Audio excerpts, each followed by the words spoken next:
Edward, come here.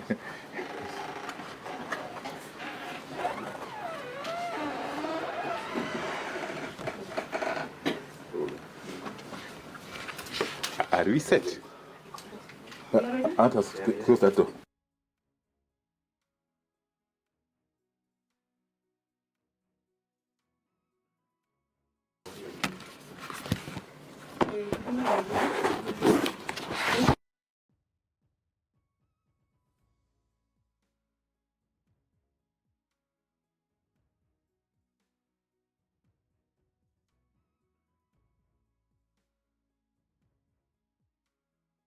Asanteni sana, karibuni.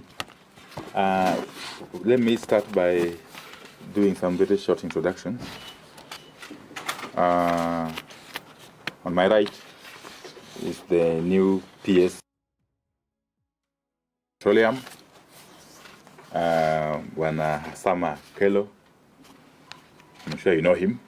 He has been around, although in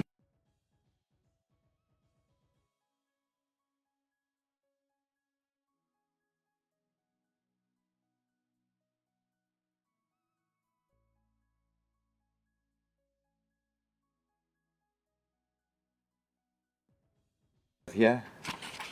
We have Joseph Otieno, who is the Commissioner for Petroleum.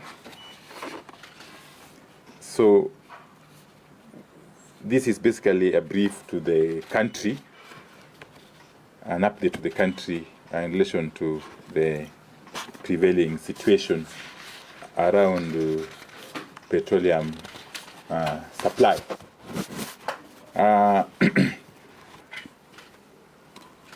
I must start by emphasizing that the government of Kenya remains fully committed to ensuring reliable, accessible, and affordable energy for all Kenyans.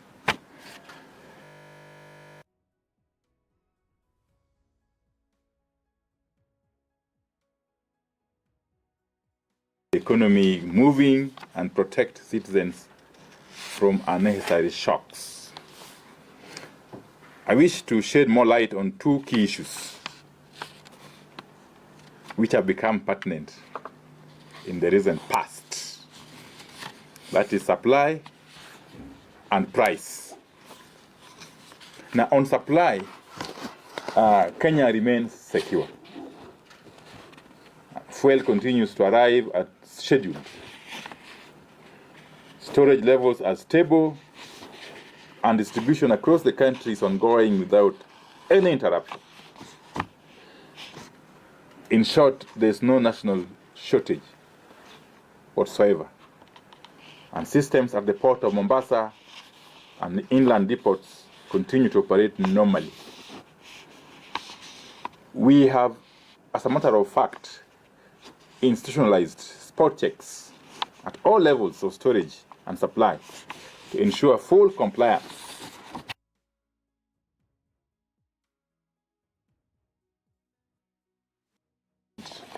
by global market forces beyond the control of any single country. But while international prices have risen and fluctuated in recent months, it is important to note that Kenya's systems are designed to mitigate these changes in a structured and predictable way. At a time when global energy markets remain uncertain, Kenya's fuel supply remains secure, stable, and very well managed. The government-to-government framework is working as intended.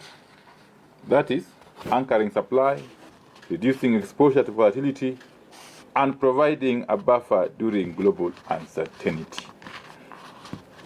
This framework provides Kenya with a key advantage, and that is predictability. This stability has been one of Kenya's biggest advantages in managing supply reliability and cushioning consumers from even sharper price shocks. And let me say this, again, for avoidance of doubt. that it is principally because of the G2G fuel importation framework that Kenya has not suffered the kind of petroleum products shortages that have been witnessed in a vast number of countries in the region and beyond. It may look like a miracle why in Kenya the debate has been about price and not about availability of the stocks. We must credit this state of affairs to the G2G framework. But beyond this, the G2G framework has also enabled greater diversification in sourcing fuel. Cargoes are now being loaded from a broader range of international supply points, including Europe, the US Gulf Coast, India, and the Red Sea region.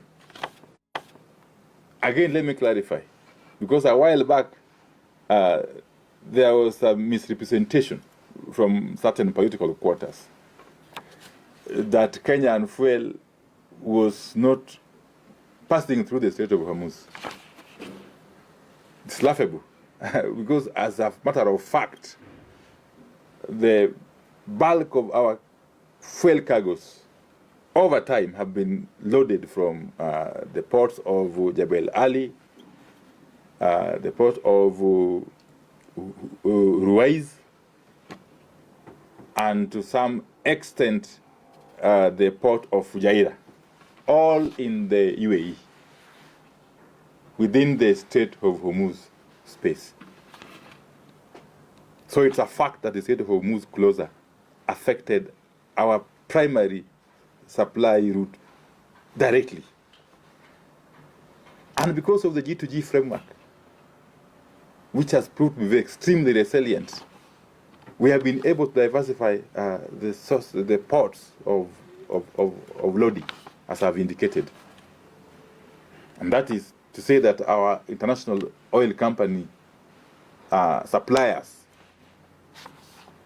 have been flexible enough to be able to source these products from many other sources other than the primary sources that were known to everybody before the war broke out.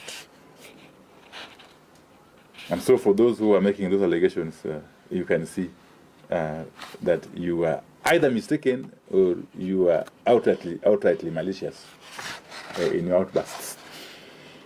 But this diversification strengthens resilience, reduces reliance on any single route, and ensures continuity even when traditional supply channels face disruption, as has been the case. Additionally, we continue to benefit from the stability of the G2G framework in pricing, in that our freight and premium costs remained relatively stable.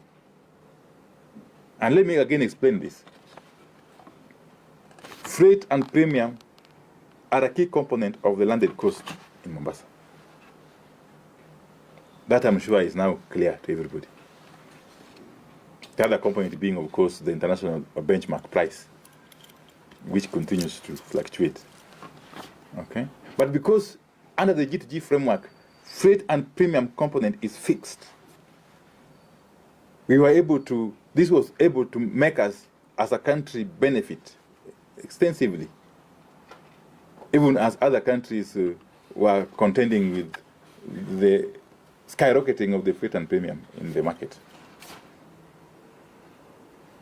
Again, as a matter of fact, our freight and premium under the G2G framework is $78 US per ton for diesel, $84 US per ton for petrol, and $97 US per ton for jet A1 fuel.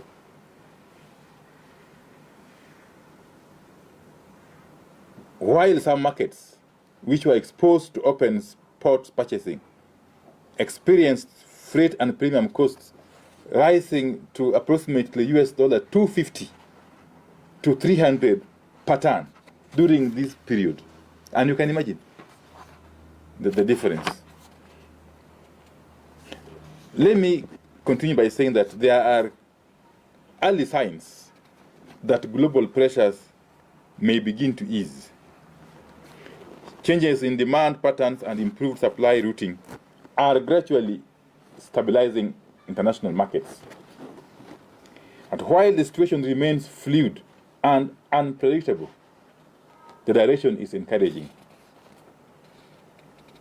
In the fullness of time, as global conditions stabilize, Kenyans can expect the benefits to be felt progressively through the system. In the long term again, plans are underway to get our own refineries here in the region. We will continue to engage closely with all stakeholders across the energy value chain, including manufacturers, oil marketing companies, transport and logistics players, public transport operators, distributors, and sector regulators, while keeping the public informed as the situation evolves. In a nutshell, the country continues to enjoy security of supply of petroleum products. In fact, I'm appealing to oil marketing companies to move with haste and uplift the products from the system to enable us discharge more. As we speak, ships or vessels are lining up at the sea, waiting to discharge. So my appeal to the oil marketing companies who have been allocated various quantities of these products to don't hesitate to move with speed and uplift those products for the system to be freed, so that we can continue to receive more products. Otherwise, thank you very much, and God bless you. Plantain. Maybe moja tu.